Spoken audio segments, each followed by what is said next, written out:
members, the Deputy Speaker.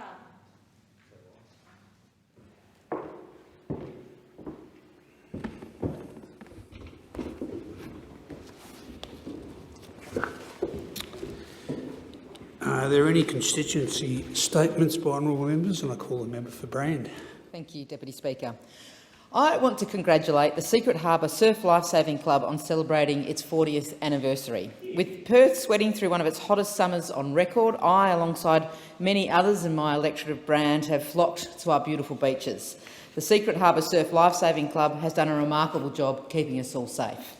The club performs over 6,000 patrols and 300 rescues annually.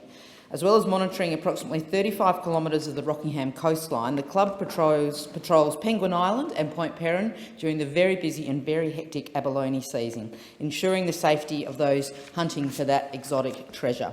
I'm proud to say that the club was recognised in the 2021 Surf Lifesaving WA Awards of Excellence, with Gary Williams winning Trainer of the Year and Nicholas Graydon winning Youth Lifesaver of the Year. Now, while I would love to congratulate these exemplary members in person at the club's celebration of its 40th anniversary on the 19th of February, I unfortunately cannot attend due to quarantine and isolation requirements on my return home. But I sincerely hope that everyone has a brilliant time and celebrates, quite rightly, this club's great success. The club is always looking for new members and volunteers, so I encourage everyone to get involved and show their support. Another club in Brand that's making me incredibly proud is the Secret Harbour Dockers Cricket Club. This weekend they join cricket clubs around Australia in hosting a Pink Stumps Day to raise money for the McGrath Foundation. The day will start with a warm-up game between the Secret Harbour men's team and the Wannacoat Wanderers, which is a team made up of players from clubs around Perth who come together a few times a year to play peel-based teams and raise funds for cancer research. I guess it's good a few people get south of the river sometimes. The Secret Harbour Dockers will then take on the Warnbro Swans in the T20 ladies game. Both teams will play for the inaugural Madeleine King MP Trophy, which will become an annual competition between the two neighbouring clubs. Now, I love cricket enormously, so I am enormously grateful to have a trophy in my name for these two great clubs to compete for. I really wish I could be there this weekend, but I will be in Canberra. If you live stream it, maybe I'll get to watch it back here. But good luck to both teams, and I can't wait to see next year's game.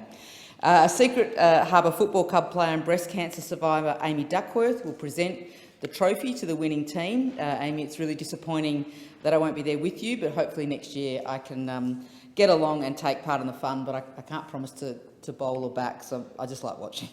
I want to thank Tennille O'Neill, Michael McQuillan, David Drew and Gavin McDonald from the Dockers, and David Cowan and Andy Lawler from the Warnbro Cricket Club for organising this really special day. I hope you have a great time, hit a few sixes and have a great deal of fun. Thank you very much.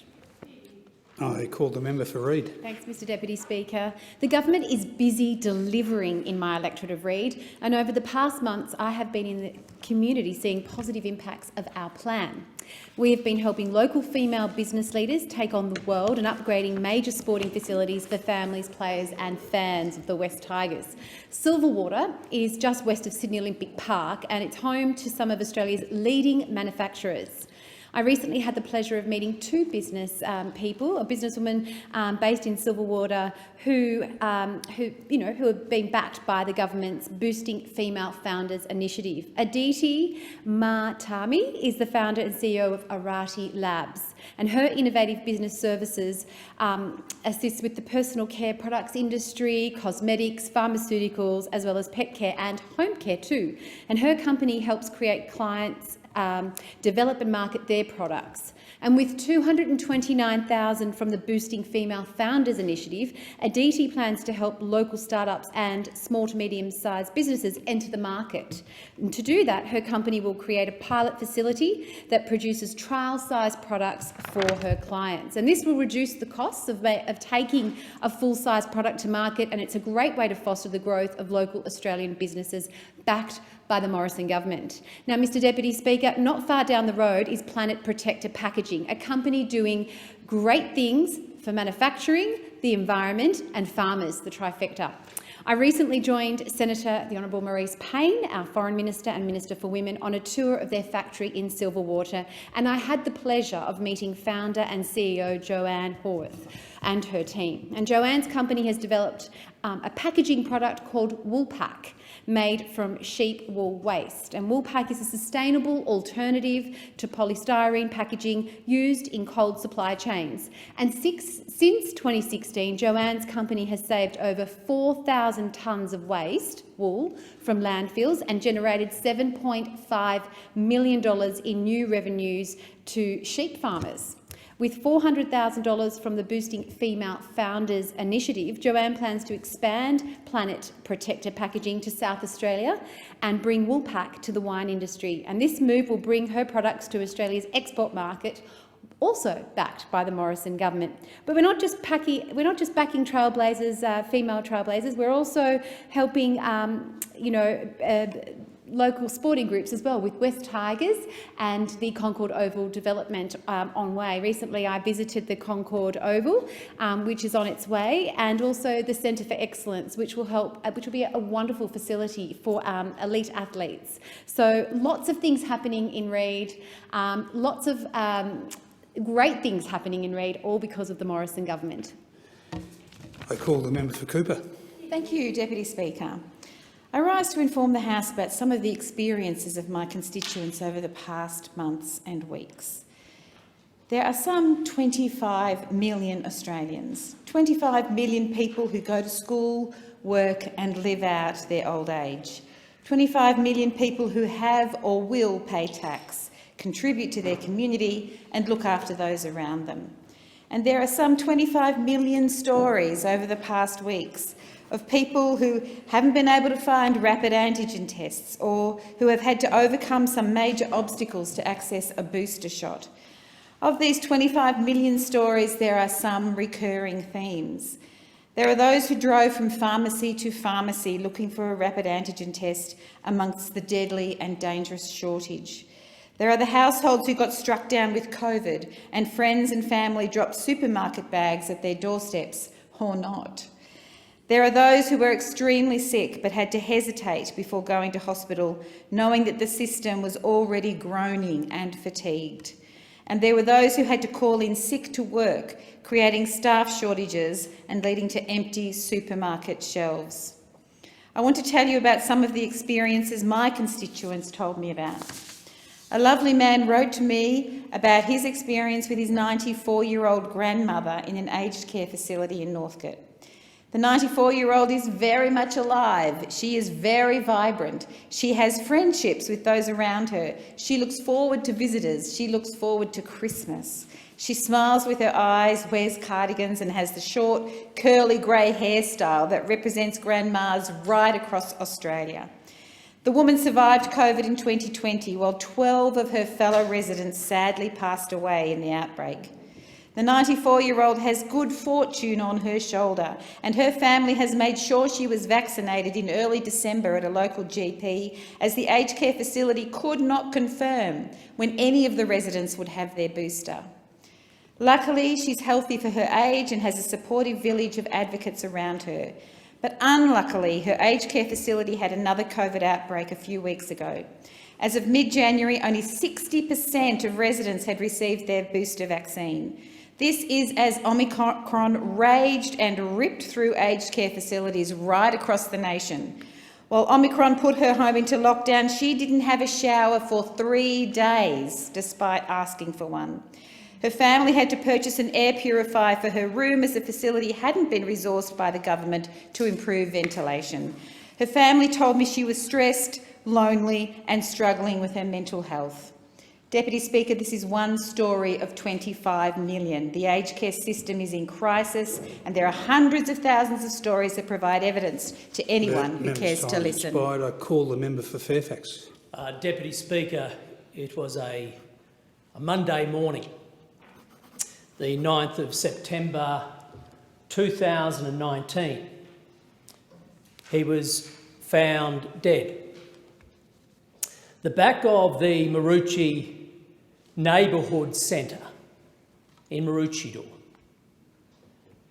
He had been sleeping in his sleeping bag and he was attacked and he was killed.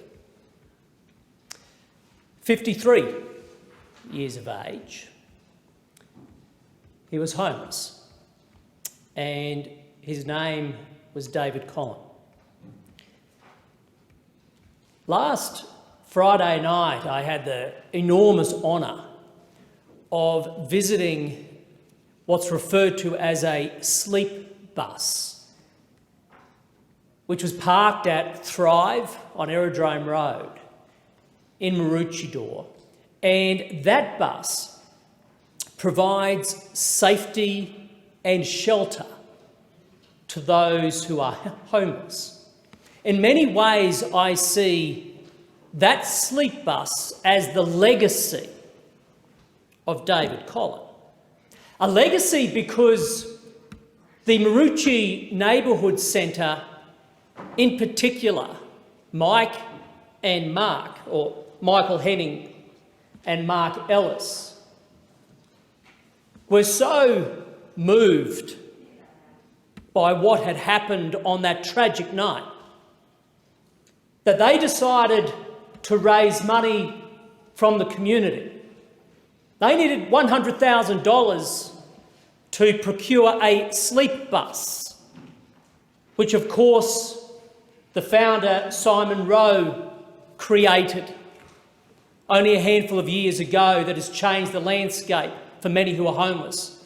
Well, they raised $100,000. Indeed, they raised $200,000. A sleep bus provides safety and shelter for up to 20 people a night, a temporary home. This is an example of not just a community coming together, but an entrepreneur who is solving a problem of society, not with government funding. This is not a government idea. This is an individual who has identified a problem and created an innovative solution. And we have a community around Maroochydore and now way beyond in Queensland putting their hand up and coming to the fore. I say thank you to each and every one. Member's time has expired and I call the member for Solomon. Yeah, thanks, Deputy Speaker. COVID has been a complex challenge, not just here in Australia, but around the world, leaving few aspects of our lives untouched. Small and medium businesses continue to be impacted, including in my electorate of Solomon, Darwin and Palmerston in the top end.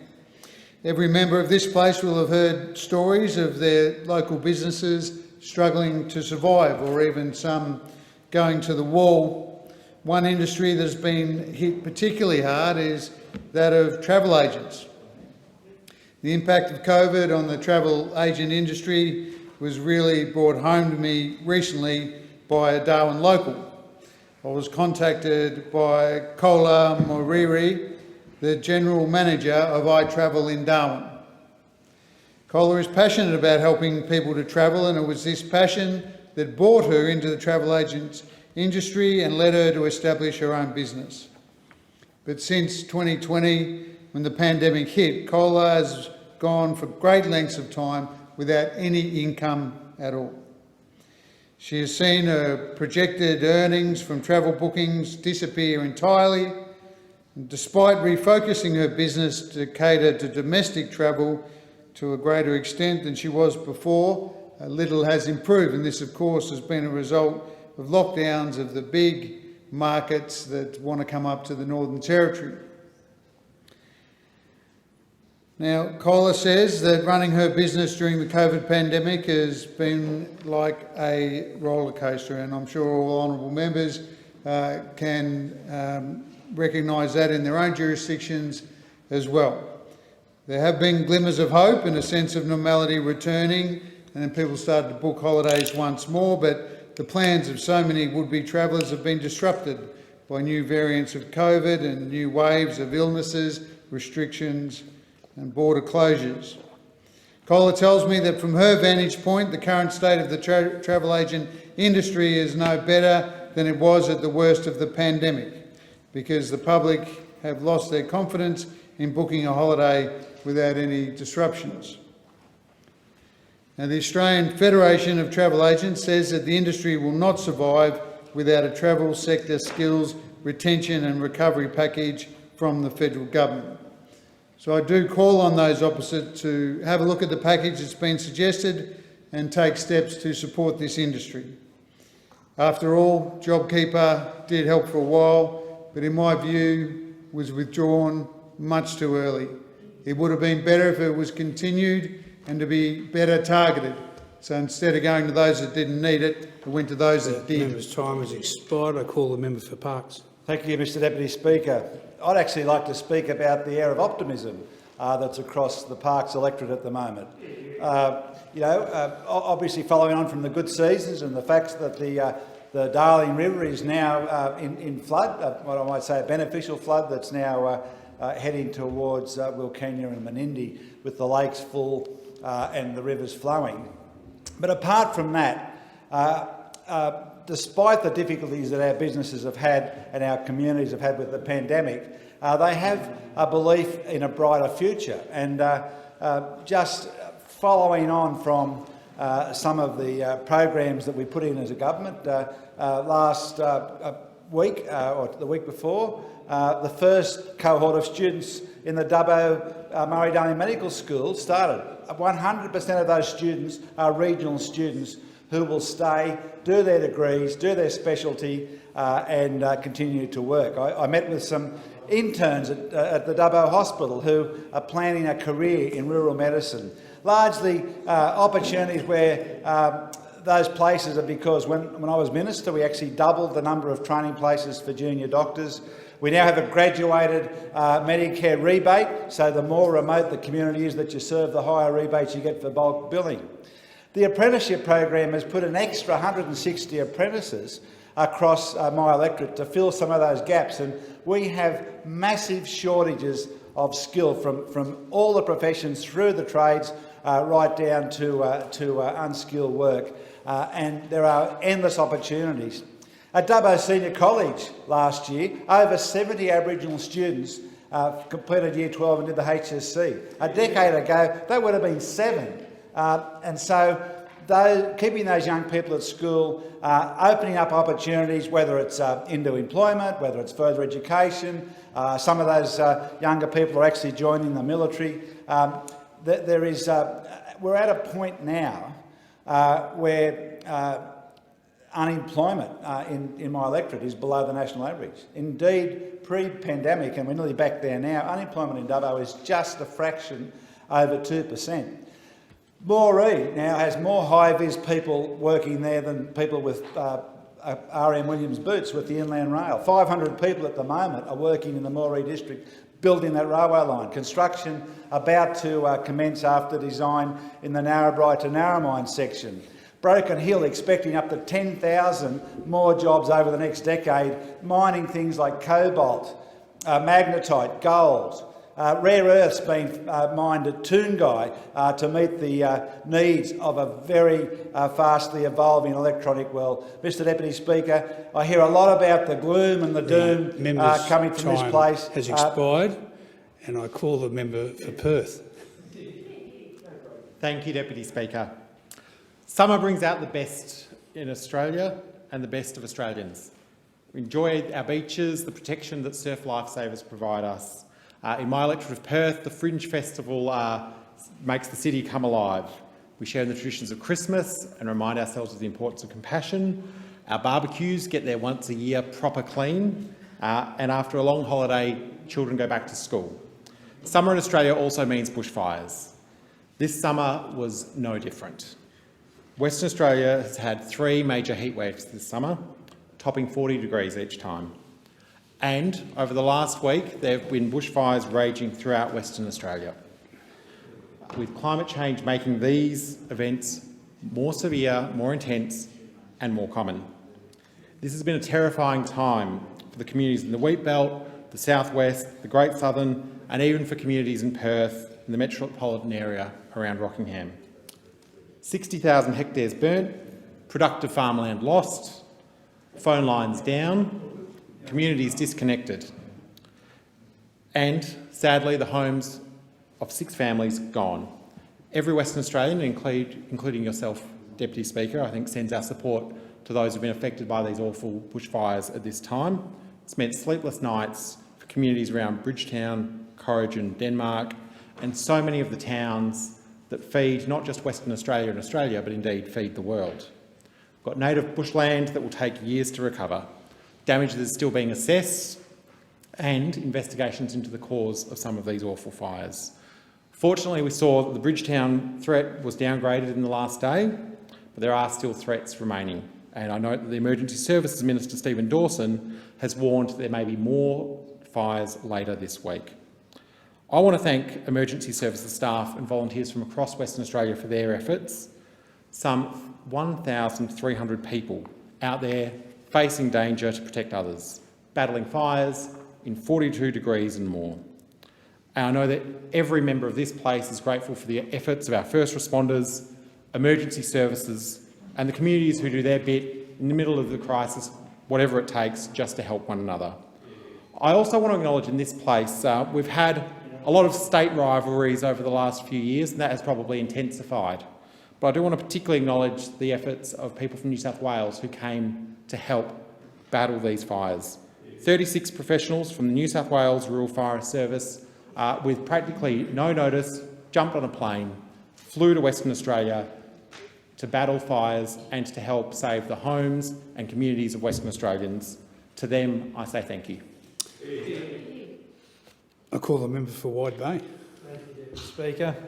If the measure of a community is how it treats its sick, its disabled and those at end of life, then Noosa should be commended. It has 2 unique places that are treasured safe havens for those that are ignored or worse in less fortunate corners of the world. Sunshine Butterflies is a disability support charity, and Katie Rose Hospice, which cares for people navigating their final phase of life, are community-driven, not-for-profits and valued by the Noosa community who donate to them regularly, fundraising for them and volunteering for them.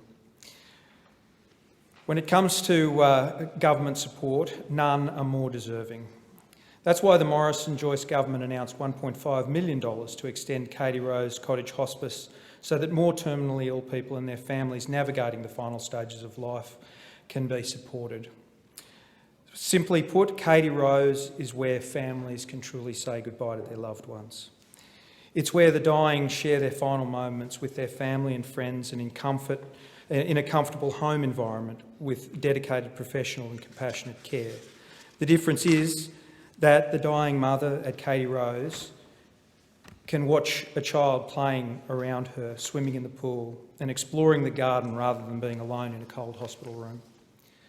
That a dying father can eat a home-cooked meal and share a room with his wife on his final night. The bereaved who Katie Rose Cottage support could not speak more highly of it because they have helped during the most challenging time of their lives. Our commitment to Katie Rose Hospice will mean that 20 further people from the Sunshine Coast area approaching end of life can access the level and type of care they need for their final months. While Katie Rose cares for the dying and their families, Sunshine Butterflies changes the lives of individuals with disabilities and their families. The vibrant home-based Our Backyard at Koroiba will now feature an accessible playground, cafe and stage roof over an accessible stage with the help of a $135,000 grant from the Morrison-Joyce government. It's a place that delights children of all ages with their music, colour and movement, chooks, ponies and peacocks, and now they will have a playground where no child, no matter their disability, will be excluded from it. To Carol Ray and Leanne Walsh and your teams, you have shown a community that cares, can achieve with dedication and perseverance.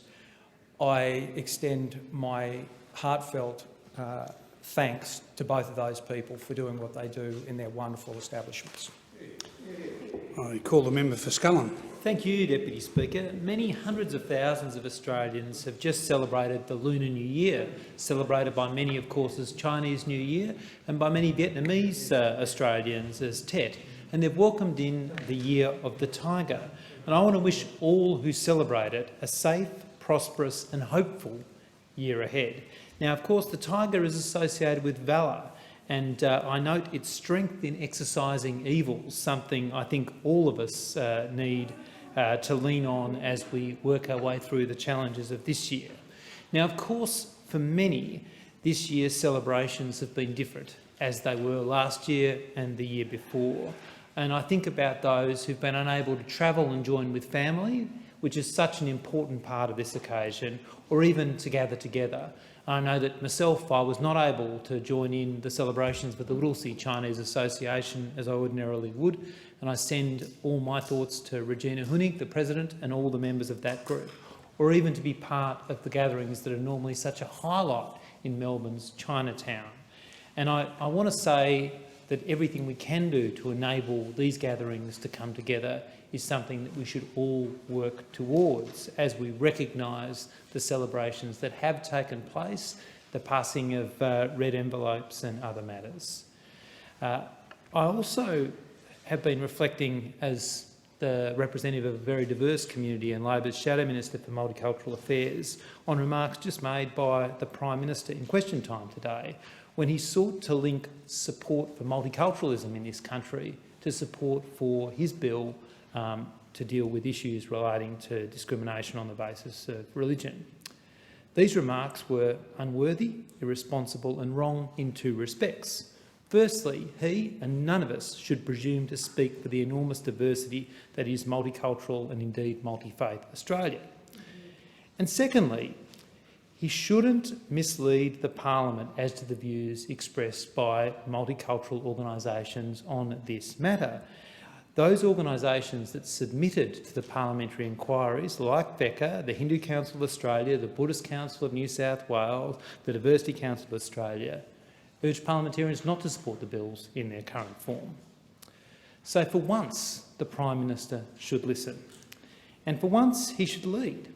He should take responsibility in dealing with these difficult and important issues to try to bring Australians together, to respect their viewpoints and not seek to divide. Call the member for Page. Thank you, Deputy Speaker. I'd like to acknowledge 5 young men who became heroes on Christmas Eve. 15-year-old Charlie Tickner, 14-year-olds Oliver Aragon and Sol Novak, 12-year-olds Max McGilvray and Ned Barony were at Evans Head Main Beach. They had just finished a training session with World Surf League Championship qualifier Callum Robson. 2 6-year-old boys were playing in the surf when they were suddenly knocked off their bodyboards and became stuck in a rip that was rapidly sweeping them out to sea. The boys saw this happen and immediately headed out to help them. They paddled over 150 metres to get to them.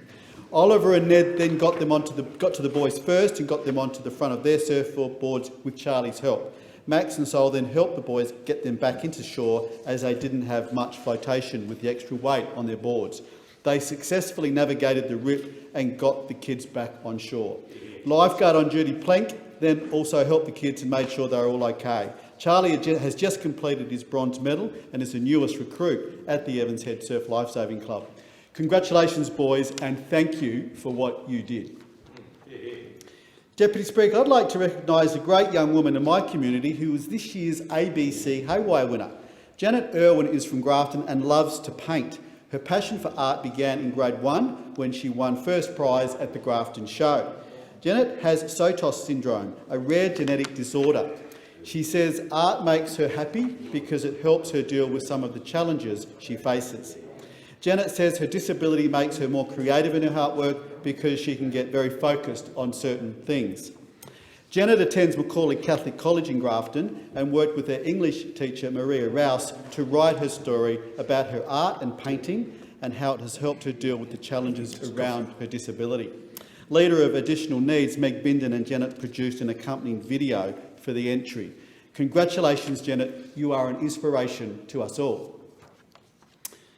Deputy Speaker, I'd like to congratulate and acknowledge members of my electorate who received Australia Day Awards in the Ballina Shire Council area.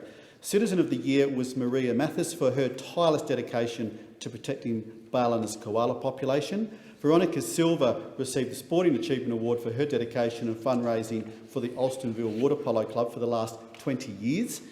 The Arts and Cultural Award went to the Ballina and District Historical Society. The museum opened to the public in October 2021 and has been developed solely by the volunteers. And the Senior Citizen of the Year went to Barry Fiedler. Barry, I know very well, and volunteers for numerous local community organisations. This includes 60 years with the Pierces Creek Hall and 7 years volunteering with the Alstonville Day Club. Congratulations, Barry. Order. I understand it is the wish of the Federation Chamber for constituency statements to continue for a further 30 minutes. If there's no objection, I'll call the next member. Thank you, Deputy I'll call the member for Adelaide. Thank you. Deputy Speaker, on January the 26th, the electorate of Adelaide and indeed our nation lost a true legend and an angel. Sister Janet Mead passed away, leaving an impressive legacy. She was born in Adelaide in 1938. She entered the Sisters of Mercy at 17. And after studying piano at the Adelaide Conservatorium, she formed a rock band. And in the 1970s, her famous rock masses, where she taught at St Aloysius College, caught the attention of record producers. And you may all remember the result of her international 1974 rock version of the Lord's Prayer, selling more than 2 million copies worldwide. Sister Janet was the first Australian artist to have a gold record in the US and was even nominated for a Grammy Award, but lost out to Elvis Presley. But while music was one way she spread her faith, her life remained firmly dedicated to helping the homeless, the disadvantaged, and those that were less privileged. She was in every respect an activist. She protested against the Vietnam War. She was outspoken when it came to injustices, including welfare cuts, supporting the stevedores during the waterfront dispute, and fighting Aboriginal disadvantage, unfair treatment of refugees, and the list goes on and on. And in 1985, she established the Adelaide Day Centre in the middle of the city that today continues to support the homeless and anyone needing support through a range of vital services. I had the enormous pleasure of personally seeing her contributions during my many visits to the centre, especially during the pandemic, where Sister Janet and others at the centre helped people, and the centre became a refuge for so many in need. Deputy Speaker, Sister Janet was very deservedly named the 2004 South Australian of the Year in recognition of her work caring for the homeless, but I believe it is the spirit in which she lived her life that will be her most lasting legacy. And she most famously said, "I'm a firm believer in protest songs. I'm a firm believer also in protest. When things aren't right, we've the right to sing about them, to speak about them." Rest in peace, Sister Janet Mead. You will be sorely missed in Adelaide. And I personally, and all of us, thank her for everything she's done for those that are less privileged than us. Her doors were always open to the homeless. She picked people up from the streets, assisted them, helped them, and gave them some dignity. A true saint. And Sister Janet Mead and her work will be remembered through the Adelaide Day Centre and all those involved. And I'm very sad that I won't be able to attend on Saturday the funeral service, but she'll be remembered forever and a day. Expired, and I call the member for Riverina. Bland, dull and boring. Now, I'm not passing reflections on anybody in this chamber, Mr Speaker. I'm talking about 3 local government areas. Bland Shire is in my electorate.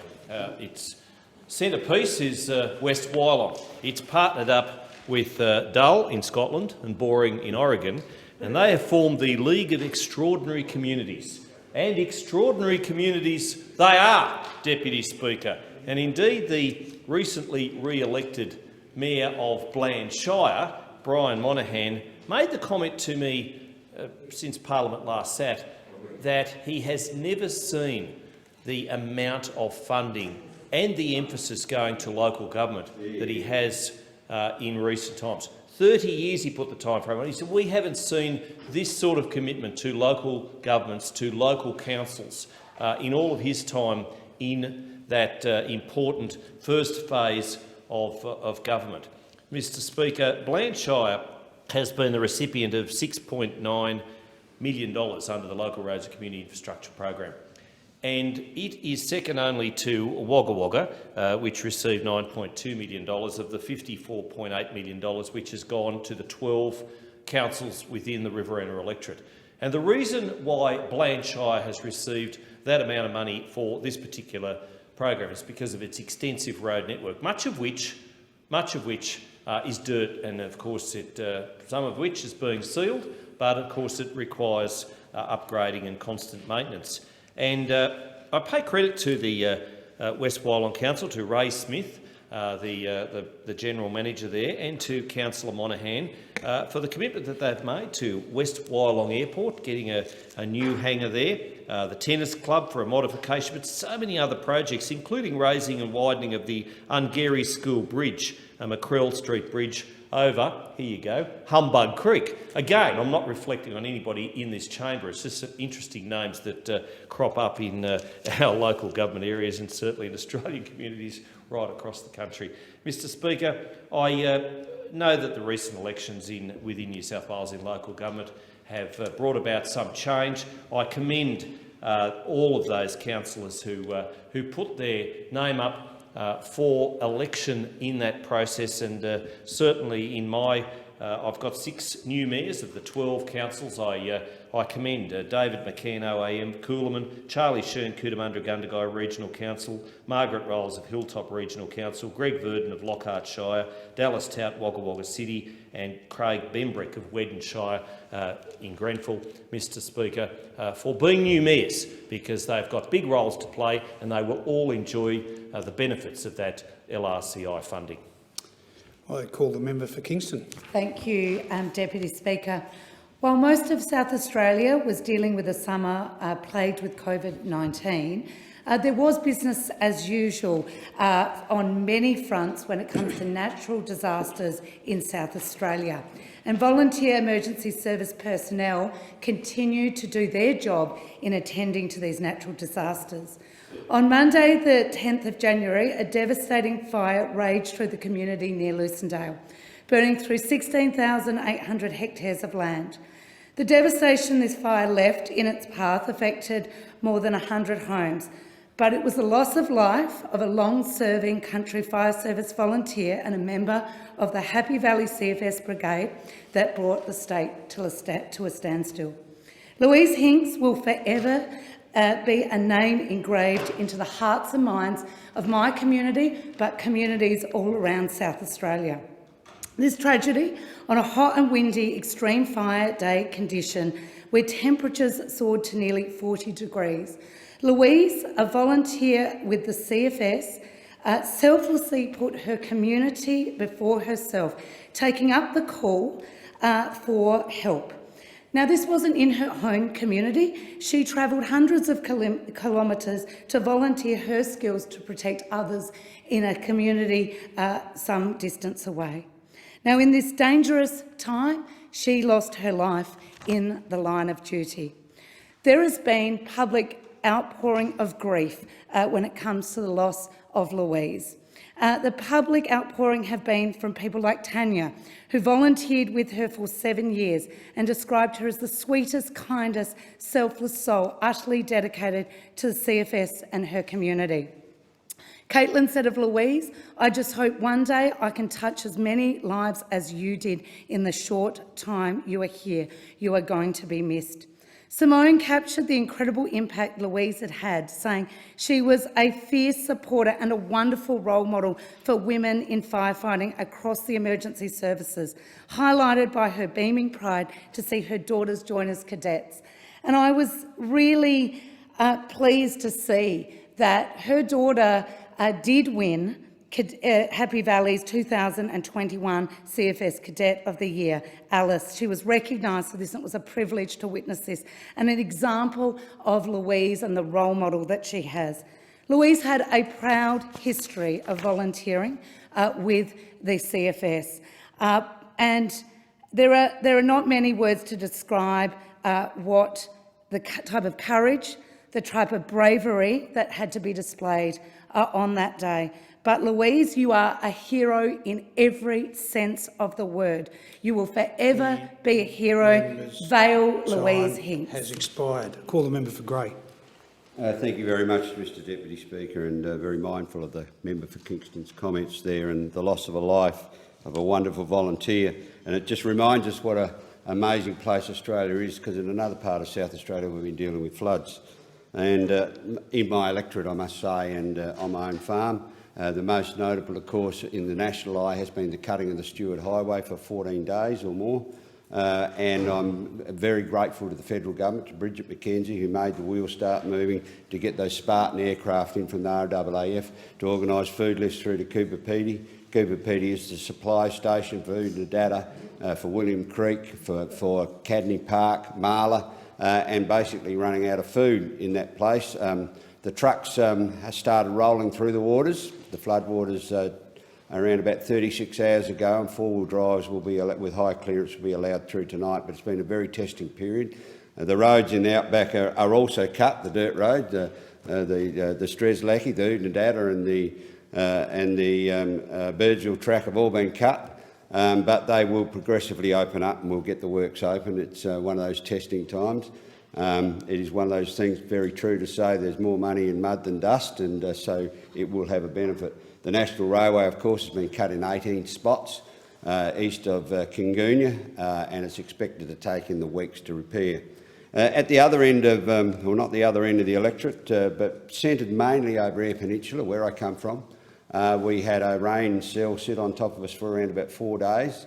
On my own farm, I experienced 240 mil of rain over those 3 days, 180 mil in the first night. One of my neighbours has had 320.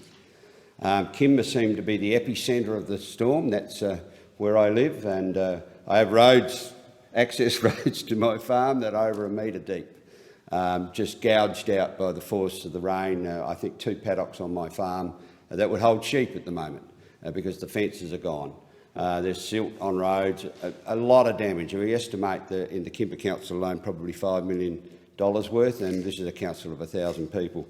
There are 8 councils involved. As I said, Kimber is the worst, but councils like Franklin Harbour and Cleve and Elliston, Lower Eyre Peninsula all has significant damage as well. So very pleased that the state government has now put in a bid for financial assistance under the National Disaster Relief Arrangements, and that was approved by the Minister Bridget McKenzie today, who has been fantastic throughout this ordeal. So councils will now have confidence to go forward to know that they've got the bankroll to deal with the issues in front of them, because we not only need to rebuild the roads just for general access, in just a few weeks farmers will be trying to get their seeding equipment up and down those roads and in and out of paddocks, and then of course along comes harvest. It's been a difficult time, but everybody's hanging in there, no loss of life.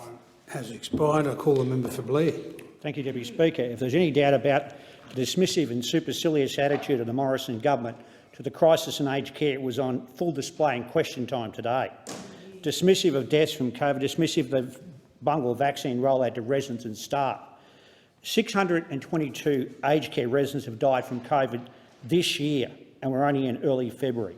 As at Friday, almost 12,000 aged care residents and workers were infected with COVID in more than 1,100 facilities.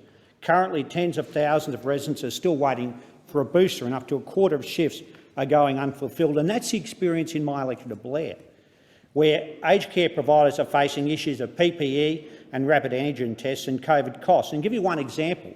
The example of aged care in Rosewood, a country town of 3,000 people in rural Ipswich. Kabanda Care is a wonderful community facility-run organisation. 71 residential aged care beds, 52 independent living units, 140 staff providing tremendous care in the facility and throughout the community. And they've been hit by rising COVID costs and, of course, COVID amongst staff and residents, exacerbated by the failure of this government in relation to PPE and RATs. And the COVID costs are crippling them. And I do acknowledge Minister Hunt's office, and we've reached out to him seeking urgent assistance in this small community-run facility, which of course have had to buy essential at great cost PPE and RATs to meet daily requirements. I want to commend the Chair of Kabanda Care, Lyle McEwen. In his report to the AGM in October 2021, he talks about the the problems of the vaccination program and criticises the Morrison government, calling the vaccine program as it impacts Kabanda as spasmodic. The Senate has been unable to secure funding for additional beds, and they've been hamstrung by the government's inadequate funding classification system. Unlike other classification models in the Health Department and other government departments, this funding is based on local government. And this highlights the fact that we have large towns who are classified as number 1 for rating purposes for subsidies and supplements. Ipswich is rated number 2, and Rosewood, because it's in Ipswich, is rated number 2. It should be rated number 4 like Gatton, or 5 like Boonah and Laidley, or 5 like Calabar and Harrisville, or 4 like Kingaroy.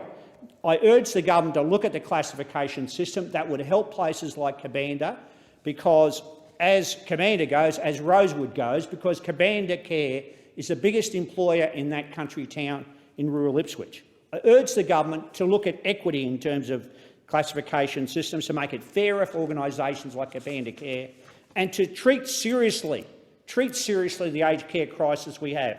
It's not just Kabanda Care, it's other aged care providers in my electorate are doing it tough, and the government's response in question time today shows tremendous arrogance. They should look at themselves again. Member's time has expired, and I call the member for Higgins. Thank you, Mr Deputy Speaker. If the pandemic has taught us one thing, it's that we are using and appreciating facilities in our local neighbourhoods more so now than ever before. With that, we as a government are cognizant of the need to invest more in our communities. This includes improving our local sporting amenities that help keep us safe and connected.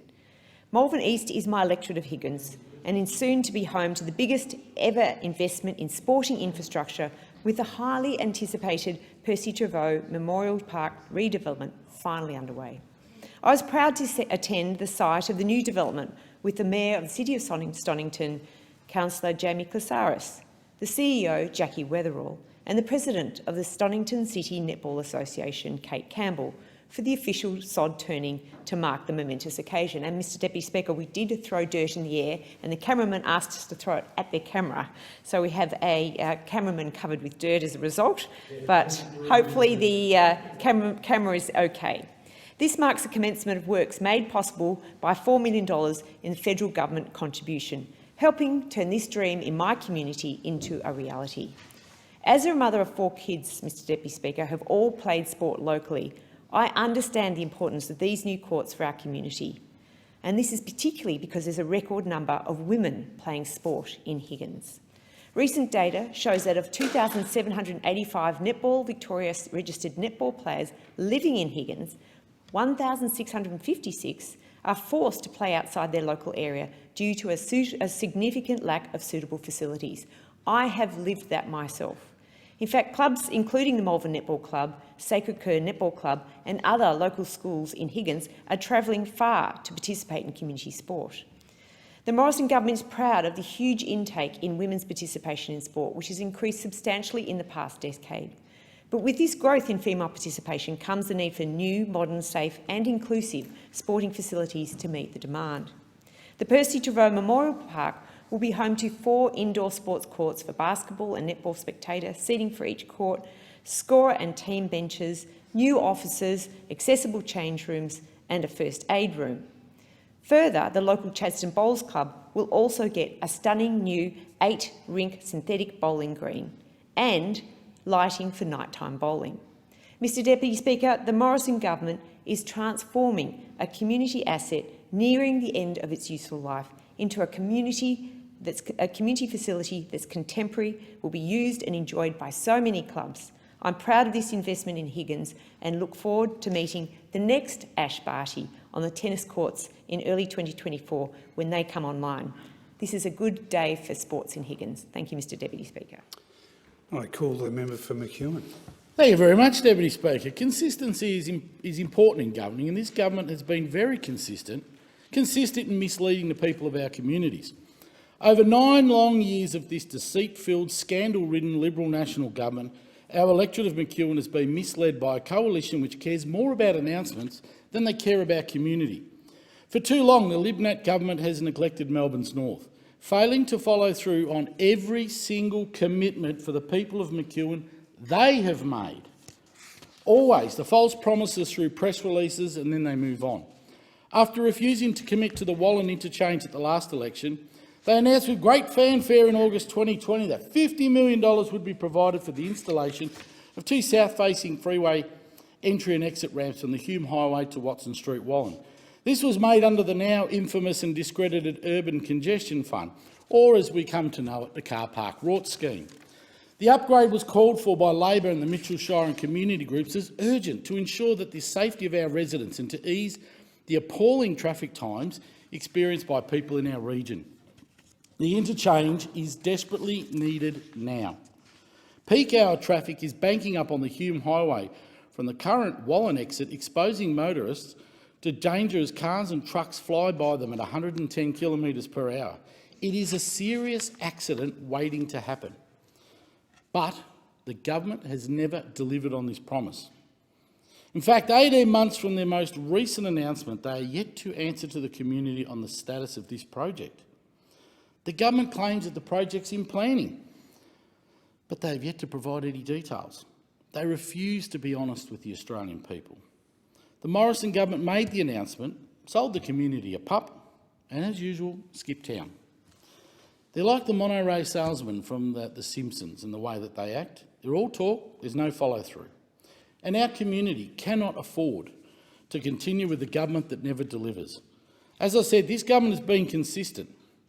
Every promise made, every promise broken. Deputy Speaker, over the break I was proud to announce that Labor government will invest $150 million towards McEwen's much-needed infrastructure with our commitment to build the Camerons Lane interchange at Beveridge. The investment will transform Melbourne's north. It will unlock the jobs, the education and community building that we need.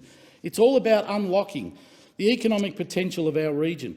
We know that this interchange is what's needed to support housing growth and jobs in sectors like education and health. McEwen needs a government that doesn't just make announcements, but one that follows through with them. Only an Albanese Labor government is willing to invest in the future of our community and provide much-needed infrastructure that our electorate needs in order to flourish. We need a government that's on our side, a government that is here for us. Call the member for Gippsland. Thank you, Deputy Speaker. And I rise to raise my concerns in relation to the management of the iconic Gippsland Lakes, which are a jewel in the Gippsland tourism crown.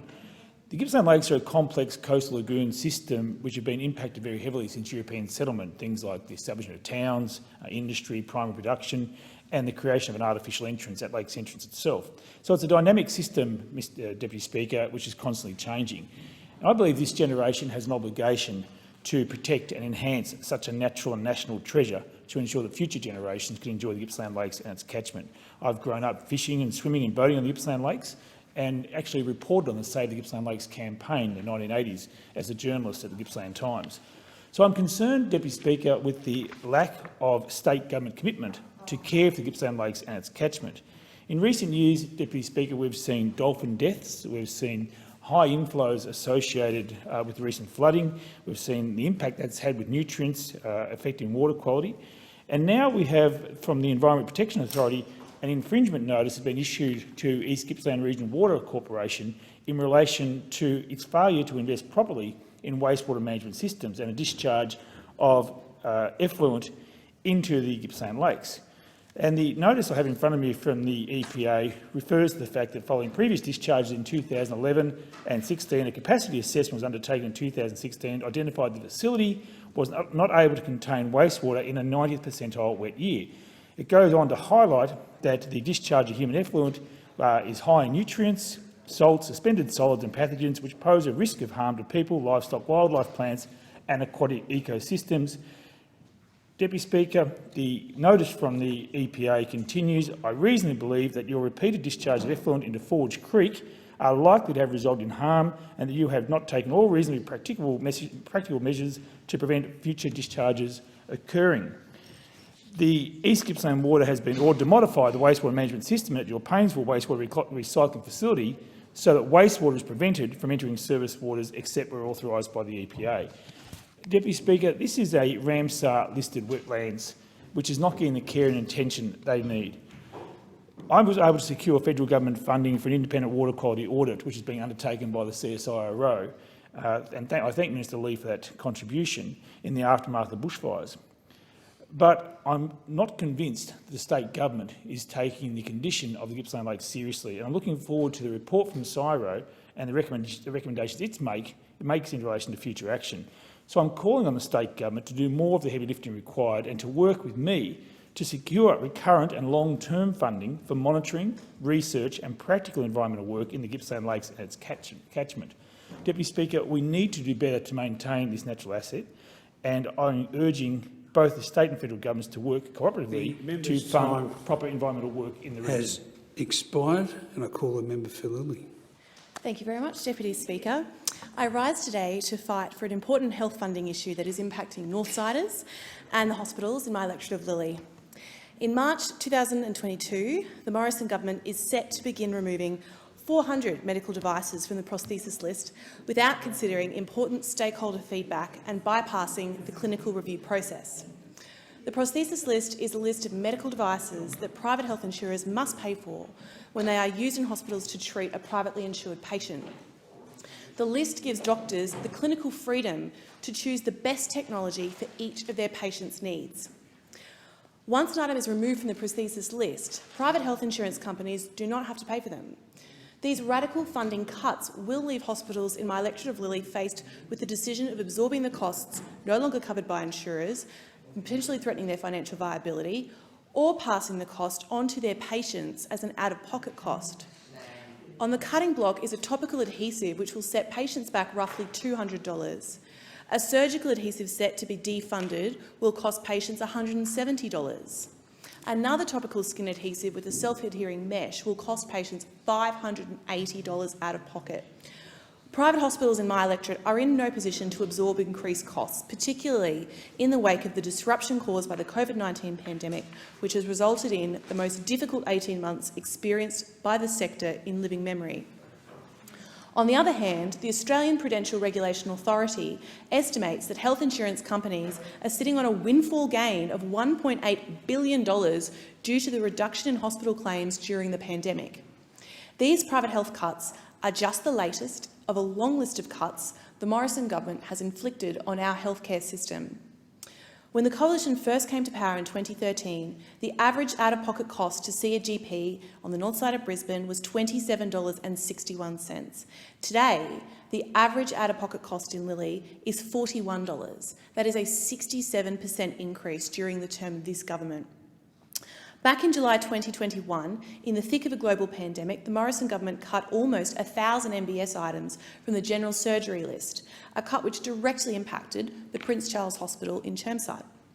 If these prosthesis list funding cuts progress, private hospitals will be forced to reduce or eliminate some of their services, especially in regional areas, or transfer these services to our already overburdened public hospitals.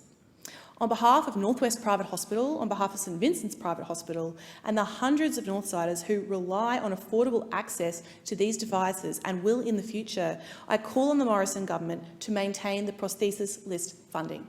I thank the House. I call the member for Bowman. Thanks very much, Deputy Speaker. And all of us know the importance of housing, but a lot of us take it for granted. There's one thing I've made a commitment of in my career is to make sure that housing is affordable and available as possible. Not easy when the federal government doesn't control public housing, but in 2018, thanks to a staffer by the name of Carolyn Rosario, I put together a proposal for a first home owners deposit assistance scheme and workshopped that policy in August 2018 to the Banking Association, who gave great assistance at the time, because we identified that in many ways the deposit can be an insurmountable barrier to home ownership. And I'm delighted in the 2019 campaign launch the Prime Minister announced that home guarantee scheme that's helped now 60,000 Australians into their home who otherwise would be renting. And just for a moment, I want you to picture that young children should have the ability to put a hook in the wall to frame and to display their merit certificate without having to ask a landlord. They need a place they can call home. And I'm not mentioning for a moment the challenge of not even having a roof over your head, but I've made a commitment in my electorate. We can work together to make sure that no one in my electorate is without a roof over their head at night. And the sheer horror 2 months ago to see a young mum with 4 children quivering in the full pouring Queensland rain in a park, living in 2 tents for 3 nights while people walked past her taking photographs of her misfortune and reporting it to police. And a real estate agent sitting there where she'd just been evicted from saying, I'm not leaving her until we find a solution. Now, that's the front line. But for me, it's not just about affordability for young professionals who can't find the deposit. It's about those who need economic security and to be on what we call the escalator of the economy. And I'm really, really keen to see this government, the Morrison government, considering options for rent to buy, for longer leases, and making sure that those who are disadvantaged, be they women over 60 with no superannuation living alone, should be able to find a way to home ownership. And there's many models being considered out of my electorate. Lastly, of course, the great Minjerribah and the people of Stradbroke Island. We need a situation and an ability for a young Indigenous family to be able to borrow from major lenders for land that is community or Indigenous title. And until now, we've not found a way to do it. And I'm calling on this government to find a way to make it possible for a young home builder to put their home on Indigenous land as Indigenous Australians, through an Indigenous-led bank and through the convenership of IBA. And Sean Armistead and his team have done an incredible job in this respect. I want young Quandamooka, young Indigenous Australians on North Stradbroke Island to not only control their destiny, to be self-determining and be able to borrow from an Australian lender to build their first home without impediment. I thank the member for Bowman. In accordance with Standing Order 193, the time for members' constituency statements has concluded, and I call on the clerk. Government Business Order of the Day, number 1, grievance debate. The question is that grievances be noted, and I call on the member for Newcastle. And thank you, Deputy Speaker. Well, Australians are hard workers, and they deserve to be rewarded for their hard work. But for nearly a decade now, the Liberals have put the needs of Australian families and workers way back on the back burner.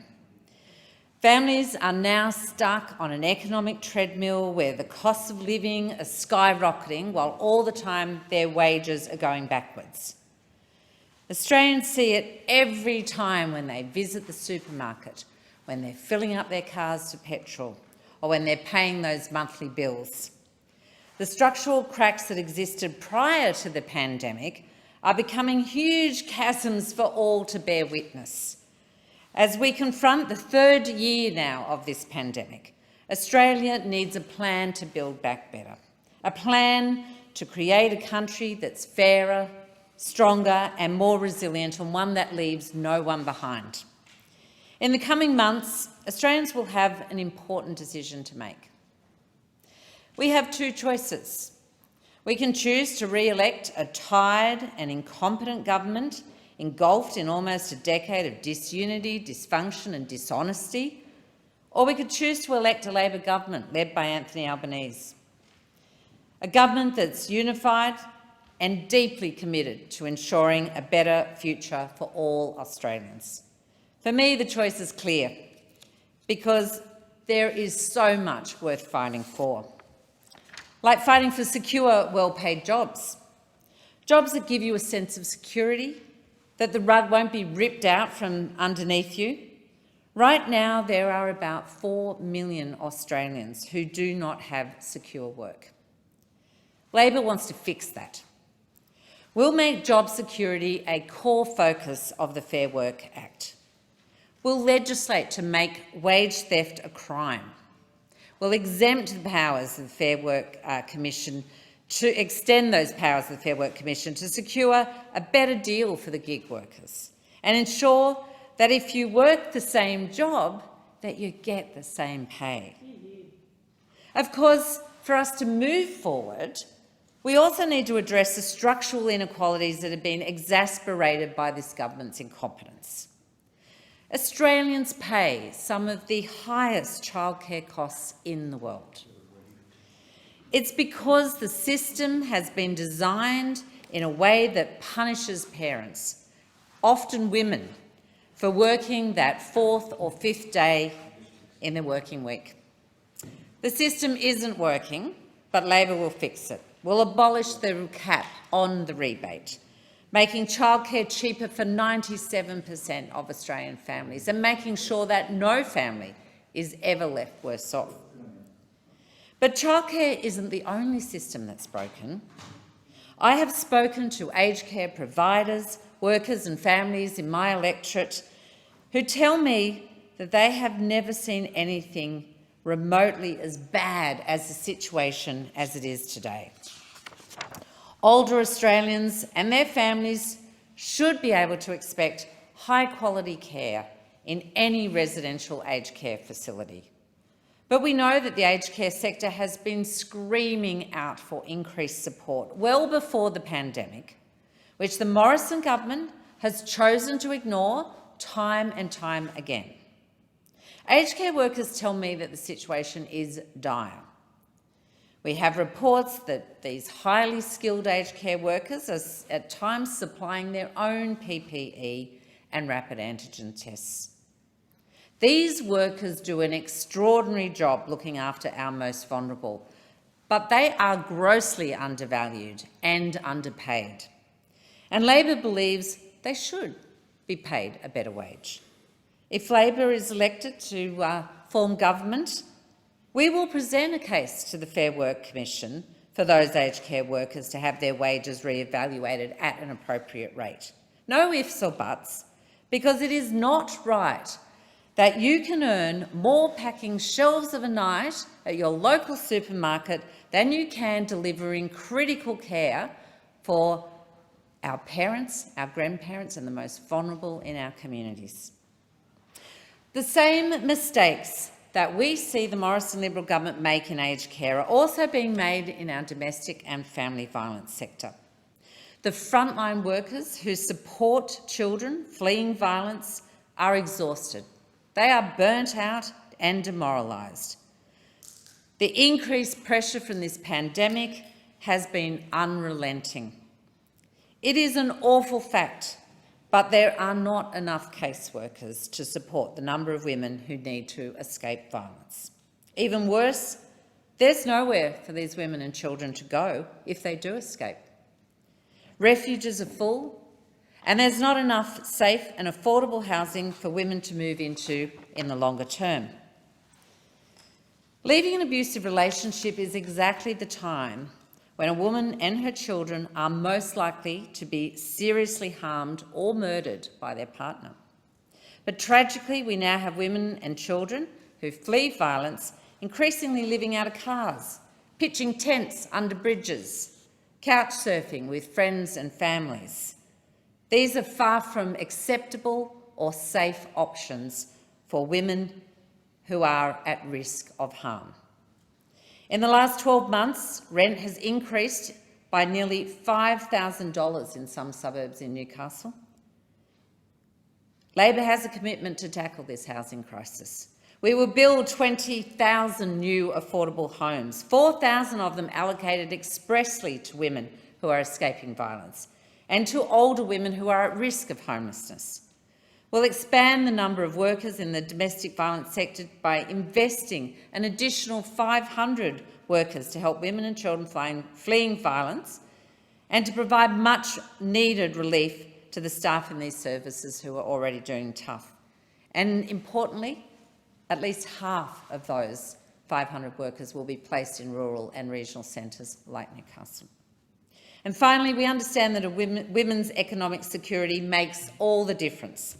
And for that reason, we support 10 days paid domestic violence leave, because retaining a connection to your workplace when you're leaving violence, it's important. And when it comes to health services, the Morrison government has too often abandoned Novocastrians.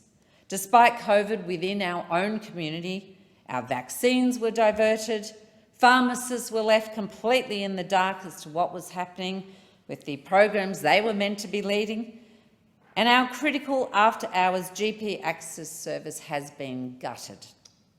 This is on top of the callous cuts to bulk billing incentives, Medicare rebates, and losing our classification as an area of doctor shortage. Families are struggling to get a GP appointment, exasperating health inequalities even further. We believe Australians deserve access to the best healthcare where possible. We know that there is nothing more central to families, to our communities, to our schools and our economy than our health. And Labor will save our GP access after hours service. We will restore this funding to ensure that Novocastrians can access the healthcare they need and deserve. Labor will also unlock the new energy opportunities that lie ahead for regions like Newcastle and the Hunter. Newcastle should be at the centre of our ambition for Australia to become a renewable energy superpower. And our Powering Australia plan will unleash opportunities for new traineeships and apprenticeships, for our local manufacturing and supply chains, for our seafarers, and for those currently working in traditional resource industries. You can't find many places in the world where you have the rail infrastructure, the manufacturing capacity, and the deep water port to produce and export electricity offshore. Newcastle, in particular, has the energy smarts, the industrial experience and the infrastructure needed to be a key player. But first, the policy settings have to be right. Australia has a severe skills shortage that's holding back the growth of our businesses, which have been forced to become over-reliant on overseas workers and temporary visas. At the same time, 2 million Australians are today unemployed or underemployed, and there are 85,000 fewer Australians in apprenticeships or traineeships than when the Coalition took office. That's why Labor will invest in 465,000 free TAFE places and create up to 20,000 new university places. This investment will mean secure, well-paid jobs and deliver the pipeline of skills in industries like resources, digital and advanced manufacturing, early childhood educated, the registered nurses, teachers and aged care and disability professionals that we need today. I thank the member for Newcastle and I call the member for Dawson. Well, thank you very much, Mr Deputy Speaker. Pleasure to rise in this grievance debate. There's plenty of grievances that people have, and one that many people know that I have is with the vaccine mandates that have been rolled out around the nation, principally by state governments, but unfortunately we haven't had any action from this place in dismantling those mandates. And lest people think that it's a fringe issue, this is affecting real people, real mums and dads, real workers out there in my community and right around the country. I have been met by nurses who were unceremoniously sacked after decades of work with Queensland Health. Hospital administration workers also sacked. I'm aware that a senior Mackay Queensland Health official in a meeting where there were other Queensland Health officials and local GP clinics actually said words to the effect of, we're glad we're rid of all of those people, those are the words she used, those people who chose, as Australians are entitled to choose, not to get a medical procedure done that they didn't feel was right for them. Doesn't matter whatever we think, that's their right, that's bodily autonomy. I've had emergency aircrew workers in Mackay who have lost their jobs, people that served in defence forces, aged care workers in Proserpine, Bowen, Mackay and Townsville, all unceremoniously sacked. And I know that there's issues with aged care, but surely to goodness that there could have been something done to redeploy these people to appropriately compensate them. Teachers throughout Bowen and Mackay and elsewhere who've approached me about having their jobs terminated as well. Counsellors and psychologists also in Mackay. A psychologist, and I've raised this before in this place, a psychologist who actually saw all of her patients by telehealth from her own room, her own house. Can't work in that field anymore. Apparently COVID's going to sneak down the internet, you know. NBN's not that good. Police, administration workers in Mackay, and I've had police in other parts of my electorate also contact me about the mandates that have come in their workplaces. Doctors, GPs in Mackay and elsewhere the Whitsundays. I know there was a surgeon who was actually stood down as well, and GPs in Bowen, all because of these vaccine mandates. And, you know, the Prime Minister said at the start of this whole pandemic, when, or at least when the vaccines were on their way, that there would not be mandatory vaccines in this country. But it's very strange, given all of these people. Vaccines for a whole range of reasons in this country for a long time. Thank you very much, Mr. Speaker, for your input there.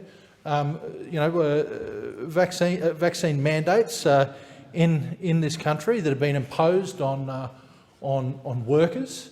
It wasn't part of the original employment contracts, but now it is. They've been abandoned all across the political spectrum, just left to go on the scrap heap of unemployment. And that is a disgrace. And we wonder why on the weekend, just gone, and the weekend to come, there's going to be thousands of people outside this place demanding that something be done about these mandates. They want their jobs back. They want their lives back. They want this nonsense to end, and end it should. End it could have already. I put a request in to the powers that be in this place late last year, foreseeing this coming, foreseeing all of the restrictions that were coming down the line. And I said that what we should do is mandate that the data through the Australian Immunisation Register that goes down the pipeline through the MyGov app and the My Health records and all the rest of it, not be able to be used for the purposes of discrimination. That wasn't done. That wasn't done, and it could have been done. Very regretful that that wasn't done. Now we could look at broadening the basis for exemptions that ATAGI can approve, and I think that ATAGI should be made to actually go and develop the criteria to enable conscientious objection to be a valid exemption for these workplace mandates. Why? Well, because we know when we force someone to act against their will, when we force someone to go against their deeply held conscientious beliefs, that there can be psychological, mental and emotional harm caused. That's reason enough to provide that exemption. But, you know, so many people from all walks of life who've been harmed by this. I've met the other day, and I've got to tell you, most of them, I suspect, were Labor voters, were being the operative word. I'm not sure who they'll vote for because no one seems to be helping them this time around. There was about 60 port workers who all faced losing their job or face losing their job by the end of this month, simply because of vaccine mandates. Not imposed by government in this respect, but just like what's happened with Qantas and what's happened with BHP affecting mine workers in my area. Private businesses have decided to get on this bandwagon as well, even when they don't have to. Now that is got to be a bridge too far. No government imposition, but yet they're deciding themselves they're going to sack workers because of this idea that unvaccinated people are somehow dirty, that unvaccinated people somehow pose this huge threat to their fellow workers. It's nonsense. It really is nonsense. But people's lives are being uprooted because of it. People, you know, their families are being affected by it. People's mortgages are being affected by it. People stand to lose everything because a fundamental principle that's always existed, bodily autonomy, is being just completely and utterly eroded before our very eyes. It's not just something that I'm making up. It's not a right that I've just suddenly created. It's a right that's enshrined in the International Declaration on Biosecurity, Bioethics and Human Rights. And it says in there that no one shall be forced to undergo a medical procedure, and that if they choose not to go through with it, there should be no undue penalty put on them. Nothing. Losing your job's a pretty big penalty. Pretty big penalty. So is restricting people from polite society, like what we have at the moment, where you can't go to a pub, club, bar, restaurant, cafe. You can't even go to a hospital unless you're sick. Now, you might think, well, that's no problems. apart from the fact that I had a woman from Mackay who couldn't go to see her dying father in the local Mackay-based hospital because he wasn't within 24 hours of death, according to the doctors. Couldn't go and see her dying father in the hospital. What a cruel society we have become because of this COVID-19 pandemic. What a cruel and divided society we have become. Discarding people because of their own choices, like they don't mean anything. We're even having other Australians turn on these people through the fear porn that they're subjected to every night in their television sets, through the rhetoric of some politicians that these anti-vaxxers are dirty and should be avoided. They're not anti-vaxxers. Most of these people have gotten every single vaccine up until this point. They're hesitant about it for their own personal reasons. One of them might be that there's just no long-term safety data. I mean, that's a fact. That's not me making it up. There is no long-term safety data because they've only been developed in the last year. How could there be long-term safety data? But there doesn't actually need to be a reason to decide not to go down that route.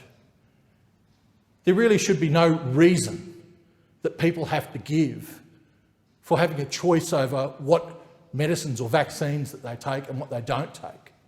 They shouldn't be penalised for those choices, but they are. And someone in authority is going to have to act pretty soon to end this, or this country is going to be in very big trouble. It's going to be in very big trouble because when people are pushed to the wall, when people have everything taken from them, their job, their ability to put food on the table, their ability to pay off their home loan, well, those people become very, very, very, I guess you could say, they could become completely and utterly justified in maintaining the rage that they Time have.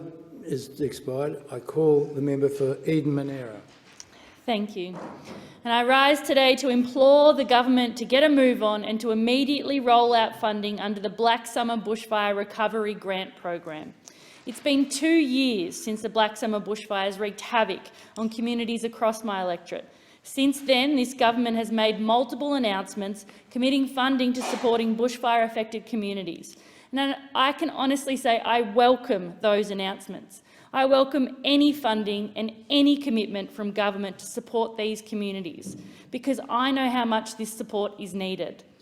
The problem is that this government is really good at making the announcements. They're experts at standing in front of the camera and making promises. But this government has not been good at the follow-through. One of the big announcements this government shouted to the rooftops in April last year was the Black Summer Bushfire Recovery Grants Program. $280 million in funding was made available to communities still recovering from the 2019-2020 bushfires.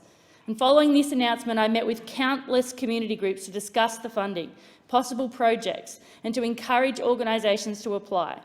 Our communities know what they need, so I was happy to listen and advocate on their behalf. Successful projects under this fund were originally expected to be announced in November or December last year. Because of this published timeline, community groups applied for funding for time-sensitive projects, which started early this year. These competitive grant processes are not easy. They are complicated and stressful, and volunteers spent hours compiling documents and pulling together comprehensive grant applications. But the government, whilst eager to make an announcement, didn't prioritise the delivery. We're now in February, and Eden Monaro community groups, businesses and councils are still in the dark about whether they will receive any of this much-needed assistance. Projects that were going to start this month are being delayed or cancelled because community groups don't know if funding will come. All the while, individuals and communities are still struggling to get back on their feet after fires. And the fact is, the Morrison-Joyce government should have done everything in its power to avoid delays. Instead, my communities have been left waiting for 2 months with no reason and no explanation. And this has caused unnecessary stress and uncertainty. We're 2 years on from the Black Summer bushfires. The money has been allocated, and quite frankly, the government needs to get a move on and make sure this money flows.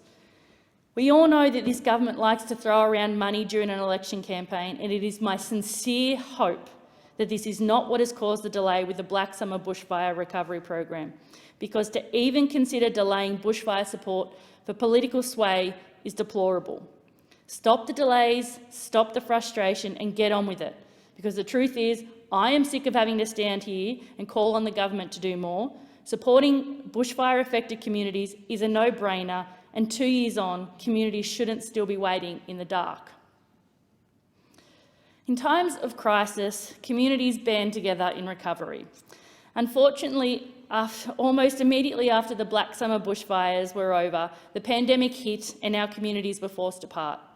Restrictions meant important community events and social activities were cancelled, including agricultural shows. But after a 2-year hiatus, country shows are back, and I was thrilled to attend and speak at the Candelo show recently. Agricultural shows are the heart of so many rural communities. They're an integral part of our community identity, and it is wonderful that these shows are back across my electorate. It's at ag shows that you can witness firsthand the intrinsic value of community that is still so strong in towns and villages across Eden Monaro. Of course, our ag shows have all the traditional activities such as wood chopping, dog jumping, horse programs and baking competitions. But when you attend these shows, what becomes obvious is that the backbone of the agricultural shows are the volunteers that make them happen and the personal connections made. After 2 years, it's so special to see people catching up while celebrating something that means so much to them. These catch-ups and connections are so valuable to people in regional and rural areas like mine. On top of demonstrating the best of our agricultural industry and community, ag shows like that of Candelo and Nimidabel are an important way for people in other parts of our region to get an understanding of the job our farmers do. They're also a fantastic opportunity for children to get up close to farm animals and learn about the role in supplying produce across the state and country. A big shout out to all of our volunteers who have worked tirelessly for months to get these shows back up and running. It's a huge effort to coordinate and organise these wonderful shows, and I know so many people in our local communities are very thankful. Unfortunately, it is not possible for me to get to every ag show across Eden Monaro as much as I'd love to. So while I'll get to the ones that I can, I encourage everyone else to get out there and support your local shows. The Candelo, Eurobodalla and Nimidabel shows were all fantastic family-friendly events, and the Cobargo show is on this weekend. I know how excited this community is for the show to be back, so if you're on the coast, please head into Cobargo and check out the show. If you live in the snowy Monaro, Queanbeyan, Palerang, Yass Valley or Snowy Valleys, and Cobargo is too far to travel, don't worry, because there are plenty of other shows coming up that will no doubt showcase the best of our communities. I won't sing the tired old song of I've Been Everywhere, but over the next 2 months, the shows that are coming up include Bega, Braidwood, Delegate, Tumut, Dalgety, Cooma, Adelong, Bamboka, Bombala, Tumbarumba, Yass and Batlow. Odds are, if you've got a free weekend over the next 2 months, there's a country show in the region that you can attend. So please get out there, take your family, enjoy the entertainment on offer and support our country shows. Yeah. Lastly, before I wrap up, I'd like to keep the positivity going and talk about the Australia Day Honours List, to reflect on the contributions and achievements of some local residents. Across Eden Monaro, we have an extraordinary number of volunteers who dedicate huge amounts of time to giving back to their community. Almost every town and village across Eden Monaro took the opportunity on Australia Day to recognise and thank community members who have gone above and beyond. I was pleased to attend Australia Day ceremonies in Yass, Cooma and Queanbeyan, where I was able to congratulate Barry O'Mara, Helen Drayton and Christine Butler for being named Citizens of the Year in their respective communities. Congratulations also to Snowy Valley Citizen of the Year, Raymond Dossie Carr, and Bega Valley Citizen of the Year, John Cullen. But they weren't the only ones to receive this honour. All across Eden Monaro, individuals and groups were recognised. So to everyone who received an honour or award, please accept my sincere congratulations. Our communities wouldn't be the same without the efforts of these incredible people. Across Eden Monaro, dozens of new Australians also took the Citizenship Pledge on Australia Day. To all of our new Australians, I'm thrilled that you've chosen our country as your new home. Please accept my heartfelt welcome. We are so happy to have you. And before I sit down, a shout out to the Eden Monaro residents who were recognised in the Governor-General's Australia Day Honours List. To Andrew Colvin of Sutton, who has been appointed an Officer of the Order of Australia for distinguished service to law enforcement, to counter-terrorism initiatives and to bushfire recovery programs. 4 residents who were appointed members of the Order of Australia: Professor Rosalind Hanson of Merimbula for significant service to urban planning, architecture and to educational, professional and heritage conservation organisations. To Professor Virginia Hooker of Braidwood for significant service to tertiary education and to Asia-Pacific relations. To Edward Helm of Carrabah for service to veterans and their families. And to someone I know personally, Shirley Rickson of Merimbula, for service to the community of the Sapphire Coast. Congratulations also to Shona Blewett of Royalla, Megan Lees of Murrum Bateman, Andrew Snashall of Jerebombra on receiving public service medals, to Detective Sergeant Louise Denley of Sutton for receiving an Australian Police Medal, and well done to William Blakeman of Greggs Flat, Tony Retke of Tathra and Mark Spencer of Bynalong, who all received emergency service medals. And to finish off, a huge congratulations to Anthony Douce, Spencer Norris, Jane Spalding, Michelle Louise Devine, Nicole Longley, Griffith Thomas, Troy Van Tihoven, Catherine Campbell, Gareth Bowering, Kelly Haywood, Michael Holman, Kenneth Martin, Robin Smith, Kathleen Kennedy and Rebecca Olsen on receiving military awards, including the Order of Australia in the Military Division. Thank you for your service to our country. Thank you to everyone across Eden Monaro for all of the work they continue to do. I thank the member for Eden Monaro and I call the member for Mallee. Thank you, Mr Deputy Speaker. The Religious Discrimination Bill closes a gap in our Commonwealth legal framework that currently leaves many Australians who have faith vulnerable to discrimination. It is the remaining piece of armour in a suite of protections against discrimination for Australian people. People of faith should be afforded the protections against discrimination the same as those provided under the Sex Discrimination Act, Racial Discrimination Act, Disability Discrimination Act and, of course, the Age Discrimination Act. Without this religious discrimination legislation, people of faith are left vulnerable to growing forms of discrimination and threats of discrimination on religious grounds. This is why this legislation is a priority now. Any form of discrimination or social exclusion should not be tolerated in our society, and I'm pleased to say that this legislation will provide the protective mechanisms for people of faith across Australia once it's passed. This legislation is a shield, not a sword. To provide adequate protections for religious people or even those who hold no belief, we need to render discrimination on these grounds unlawful at the federal level. This bill will remedy the gap that exists in our legal framework. The right to freedom of thought, conscience and religion was formally recognised in the Universal Declaration of Human Rights in 1948 and enshrined in the International Covenant of Civil and Political Rights. Australia, as a signatory, has an international obligation to uphold these commitments and provide adequate protections for people of faith, including freedom of speech, statements of belief and, of course, association. As Chair of the Parliamentary Joint Committee on Human Rights, I have considered a broad range of submissions and testimonies regarding the potential impact this legislative package will have on Australians. The survey itself had 48,000 respondents, and the findings strongly favoured the need to protect people of religious belief. Almost all submitters and witnesses acknowledged the importance of freedom from discrimination on religious grounds. 95% of survey respondents supported religious protections. An overwhelming 82% of respondents supported the religious discrimination legislative package as it stands in its current form. These numbers are not insignificant. In many submissions presented and evidence presented by many religious organisations, there was strong support for the statement of belief.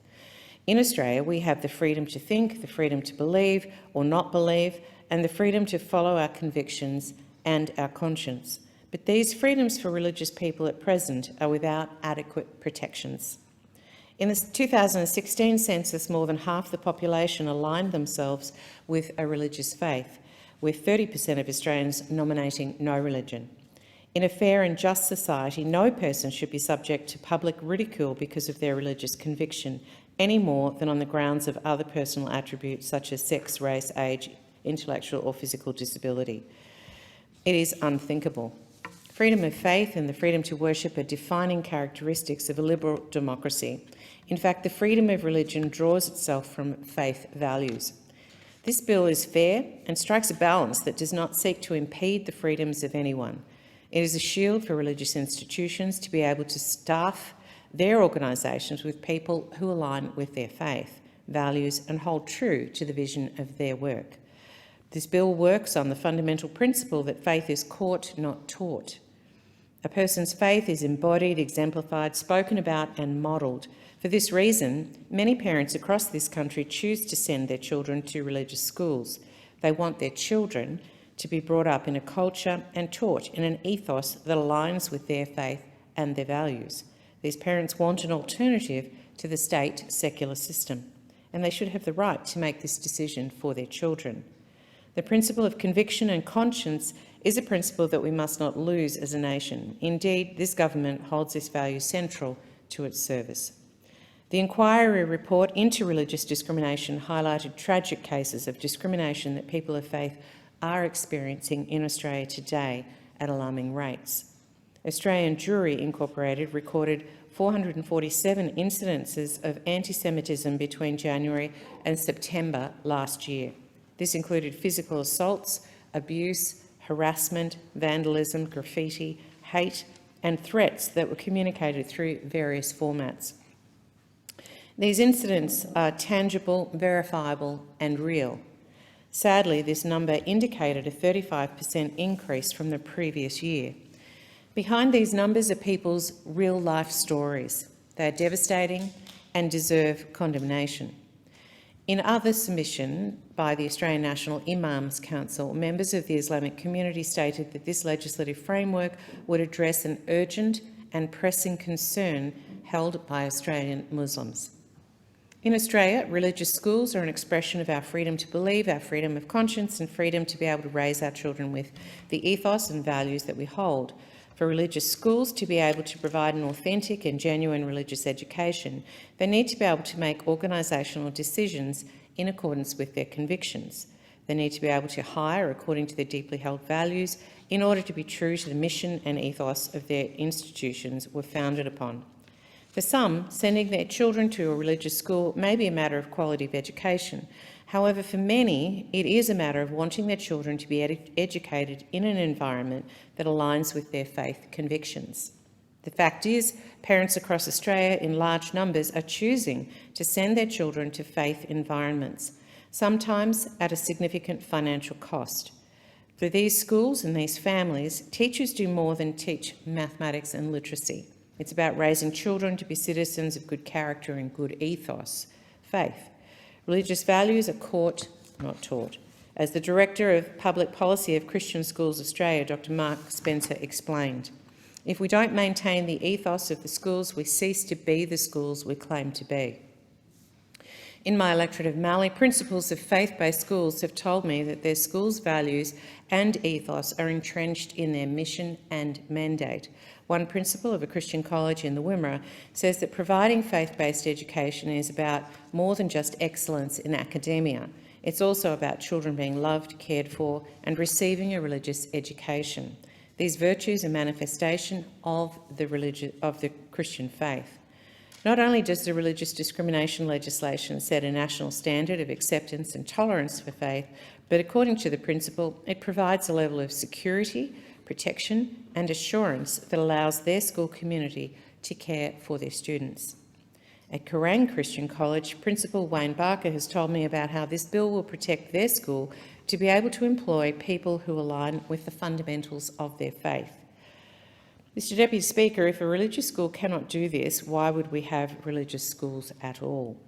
In the case of Kerang Christian College, parents who don't identify as having Christian faith send their children to this school on the basis of the values and culture that the school cultivates.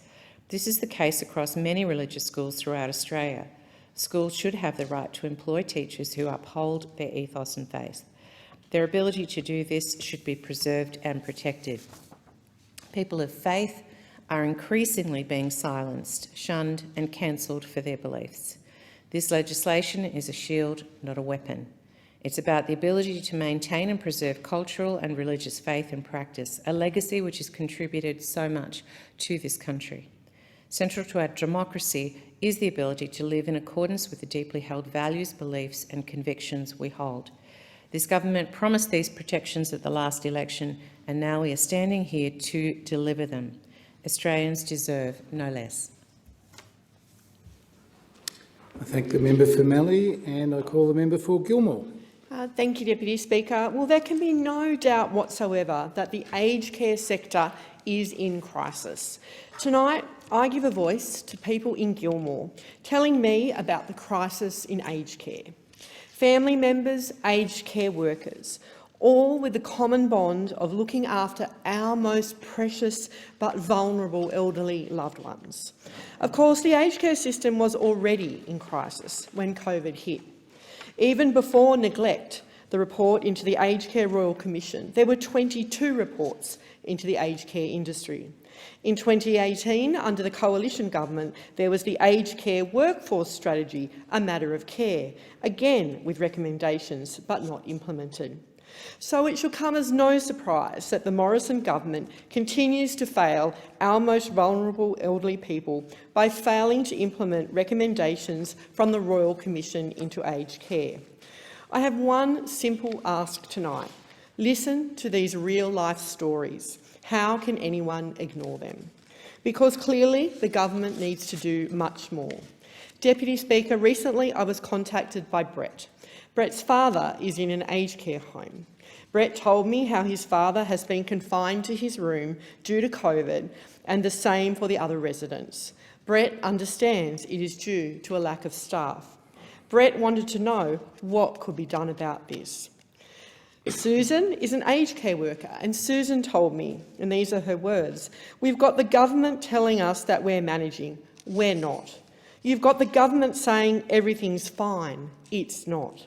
Yesterday they said another committee is being set up. It doesn't help us. Nothing is helping us. They've offered $800, which is a slap in the face. None of us work full-time, only part-time, so there's no way that you're even going to get the $800. And besides that, we want the money to go into care. We want more staff. We want ratios. There remains no law to having a registered nurse on site 24/7. How do you manage without a registered nurse? We're all struggling. What do you do when nobody's there for 60 people? What do? I can't just turn and walk away. It's affecting all the residents. They're frightened. We're not coping. We're drowning. During COVID, at least a quarter of the workforce is gone and they can't replace them. So in January, the stats are 140,000 shifts were not filled across the board. The residents are getting substandard care because you can't do it. You can't physically do it. There is no one to help us. It's not that management are not trying. There is just no staff. Nobody will come. Deputy Speaker, Jess is an assistant in nursing. Jess says we're incredibly short-staffed. We had a scare with a resident that came back from hospital. The resident came back and then tested positive for COVID. The management were all there and no one had an idea of what to do. It was as if there was no plan in place, but everyone that was on that ward were at risk. They had moved the resident that was in the room with the COVID-positive patient out into the common area. There's a huge infection control issue there. There's no privacy for this resident. Other residents are walking around because they don't know what's going on. The resident in the common area didn't have access to a call bell, so the only way to draw attention was to yell down the hallway, bringing more distress to the other residents. It was just all-round awful. We were short-staffed that day. It was me trying to figure out how I could do my day, with 15 residents trying to convey calm and try to be a calming force for them, because all the residents are stressed out. They don't know what's happening. They can't leave their rooms. We had no cleaners that day. We had no lunch, no food service that day. Basically, it was all left to the carers to do. Not only am I trying to provide personal care for these residents, I am trying to do medications for them and trying not to mess that up. and in charge of getting all these people their meals for the day and trying to clean up anything that has happened. And then to get a call asking us to do 12-hour shifts and to quit our second job if we had any. So that was the day that I decided I was done. I was out. I had given so much to this place. And it's such a shame because I love aged care. I love the residents I was looking after. The residents aren't getting the care that they deserve. They're not getting the care that they're paying for. And it just blows my mind that the government is putting all the money in, but the residents aren't getting anything from it. They're not getting the staff to do their job. There is just nothing there. It's incredibly frustrating. Deputy Speaker, Glenn is a registered nurse that works in aged care. Normally works locally, but due to COVID, he's part of a flying squad working in aged care homes with COVID outbreaks. Glenn says the outbreak infects the residents and the outbreak affects the staff. When staff get infected, they have to stay off the roster and you have no capacity to deliver the services that you need to deliver. Glenn has spent time further north at another facility that also had a COVID outbreak, and exactly the same thing. Once the outbreak occurs within the facility, staff numbers are decimated. Glenn says there is no way you can deliver the service safely and with quality. In the first fortnight of last month, Glenn put in 184 hours, which is way over normal workload. Last fortnight, worked 144 hours. This fortnight, Glenn will work another 144 hours just to keep the place functioning, not to deliver the model of care, just to keep things functioning. Glenn says there is a very simple solution to get the resources we need. The simplest solution would have been not to neglect the aged care system for 10 years. The second solution would have been to act on the 120 recommendations of the Aged Care Royal Commission. Glenn says since lockdown occurred, family, friends and carers have been locked out of their homes. We now have a public vaccination rate that is high enough to afford those people sufficient protection to be able to enter the facilities and provide care and support when the rosters are short. The government needs to look at its myopic policy on vaccination and lockdowns and start to think realistically about the needs of residents. Glenn says when you spend 184 hours a fortnight in full PPE, it is very physically demanding, including losing weight in the last 5 weeks. When you take your PPE off after 2 hours, you have to take all your other clothes off and replace them with fresh clothes because they're saturated in perspiration. Glenn says the general public has no clue what's going on here. Glenn goes on to say that the Morrison government had absolutely no idea. There is that gentleman, 90-something years old, and he's been locked in his bedroom since December. There is something seriously wrong with the world. You know, we're doing that to the elderly. We're here because of them. They're the forgotten people. The tragedy here is that this was foreseeable. There is not one aspect of this calamity that could not be forecast by somebody working in the industry. The medical profession, the nursing profession, the carers have been flagging since the beginning of the pandemic and we've been ignored. You just get so down every day. There's an awful lot of emotional and mental exhaustion from all workers. We've actually got residents that are calm, cool and collected that are now getting very abusive and emotionally upset and striking out. It's a flow-on effect to everybody. We don't have time to go in and sit with them and talk to them for 4 hours because there are 40 others. They won't listen to us. How can you keep ignoring it? You don't get to say that I'd rather go to the cricket than go to a Senate committee hearing. Imagine how our beautiful elderly in care are feeling at the moment. It's not right at all. So it can't really get any worse, Glenn says. Just the dying in care would get worse because it can't get any worse. Deputy Speaker, these real-life stories are truly shocking. I implore the government to do more before it's too late. I thank the member for Gilmore and I call the member for O'Connor. Thank you, Deputy Speaker. And I rise today to raise several grievances my electorate of O'Connor has with the WA State Labor Government. This is a state government whose Premier, come Treasurer, boasts about a budget surplus in the midst of an unprecedented support during the COVID pandemic from the federal government. In fact, in 2021, WA received $7.2 billion in COVID support and a further $2.1 billion in GST top-up. This Premier is happy to take credit for many projects funded by the federal government, yet under-delivers when it comes to state funding commitments. Whether that be in health, where despite the state's assertions to the contrary, the federal government has achieved COVID vaccination levels of 80 to 100% in some of O'Connor's most remote communities, while most WA hospitals remain underprepared for when coronavirus finally reaches our not-so-closed borders. Borders which in my electorate have witnessed an influx of interstate travellers via unmanned border crossings and under-policed thoroughfares through some of the most remote and vulnerable Aboriginal communities in Australia. When it comes to infrastructure projects, I cite the example of the $175 million Albany Ring Road project. The federal government stumped up $140 million for this game-changing project for Albany, while the state government dragged its heels in committing the remainder, but now conveniently claims the credit. This is a pattern repeated time and time again, not only in my electorate, but those of my federal colleagues throughout WA. While in Albany, I have a grievance with the glacial pace at which WA Labor is moving with regard to providing operational funding for a much-needed crisis centre. Back in November, ahead of the International Day for the Elimination of Violence Against Women, I rose to draw members' attention to an inconsistency in Labor's rhetoric on this very serious issue. I explained that in Albany, the Southern Aboriginal Corporation would receive more than $3 million from the Morrison government to build a 6-unit crisis centre to support women and children attempting to escape violence. CEO Asha Bhatt visited Parliament House last year and said the corporation's current refuge was at full capacity. Ms Bhatt said that many families were being housed in other regional areas where they did not necessarily feel safe or welcome.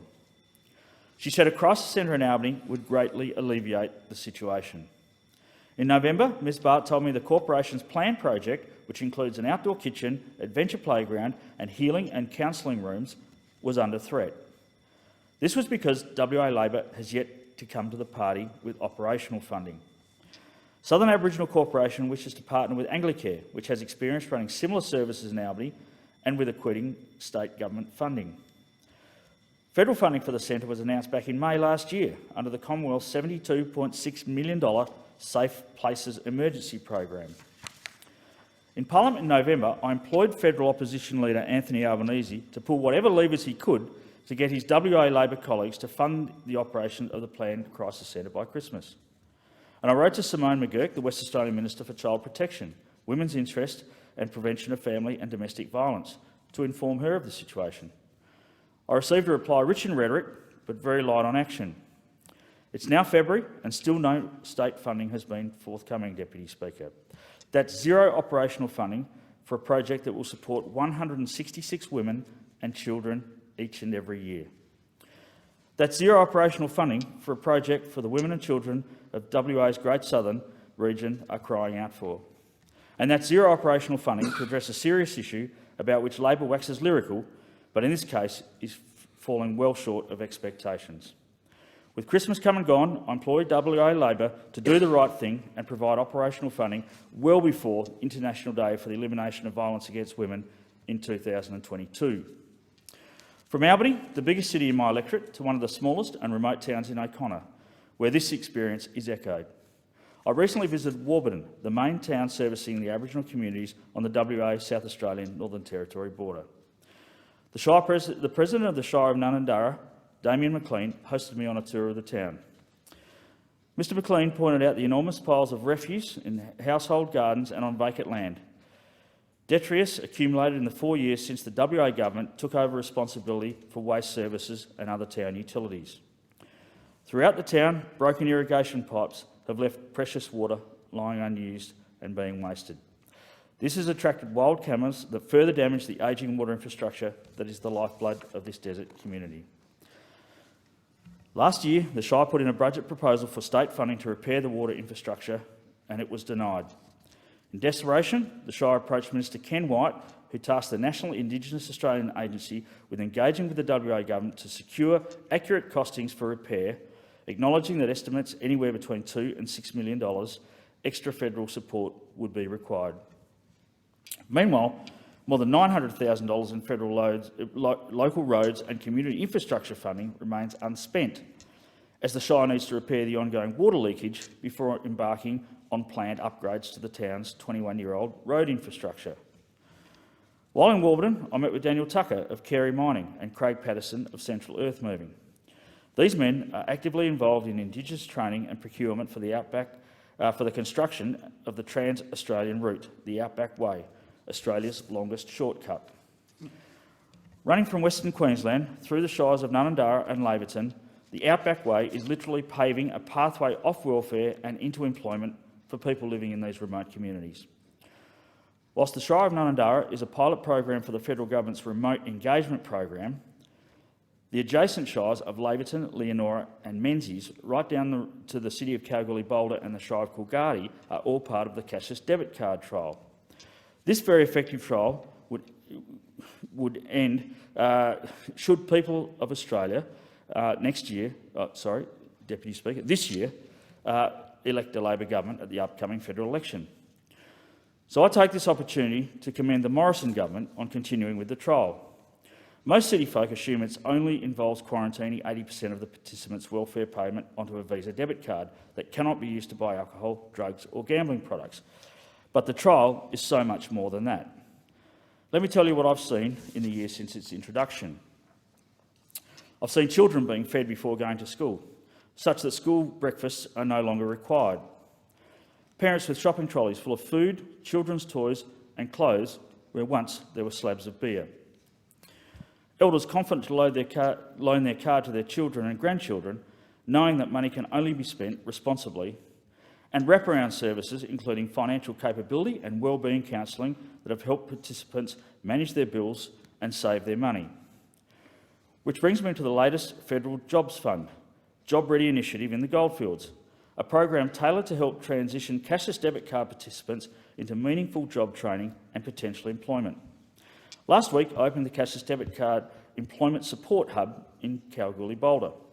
It is the first of 4 hubs that will service the 5 local government authorities in the cashless debit card trial sites. Each hub will be funded to provide tailored solutions to meet individual cashless debit card participants' capabilities and aspirations towards availing them of the job opportunities that abound in many parts of the Goldfields trial site. I met with Jessica Kale, the Regional Project Manager for Cashless Debit Card Services. Jessica explained that the hub coordinator's role is to engage with employers and industry on job availability and the skill sets required, then refer participants into existing job training programs or bespoke skills training. She pointed out that more than 7.5% of Goldfields residents have an education achievement of Year 9 or below. So some of the job preparedness training will be aimed at achieving Year 10 equivalents and securing essential qualifications such as driver's licence and identification. I commend the City of Kalgoorlie-Boulder and the Shires of Coolgardie, Menzies, Leonora and Laverton for embracing this new initiative and so expanding the suite of services associated with the cashless debit card trial in their communities. These LGAs and their community leaders all agree the trial has provided an opportunity to address some of the wider social issues fuelled by alcohol and drug abuse. I share in their frustrations of not being able to call on a collaborative state government to provide the data needed to underpin the improvements they've seen in school attendance, child welfare, domestic and family violence, hospital presentations, local crime and other social harm.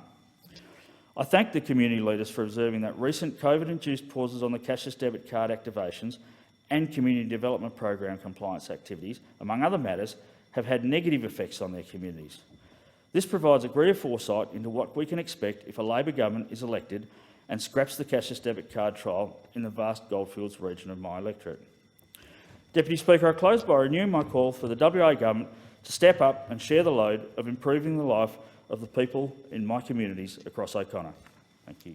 I thank the member for O'Connor. The time for the grievance debate has expired. The debate is interrupted in accordance with Standing Order 192B. The debate is adjourned and the resumption of the debate will be made in order of the day for the next sitting. I call the member for Parkes. Thank you, Mr Deputy Speaker. I move that the Federation Chamber do now adjourn. Deputy Speaker, I second the motion. Thank you. The question is that the motion be agreed to. All of those of that opinion say aye. All those opposed say no. I think the ayes have it. The Federation Chamber stands adjourned until 10 a.m. tomorrow.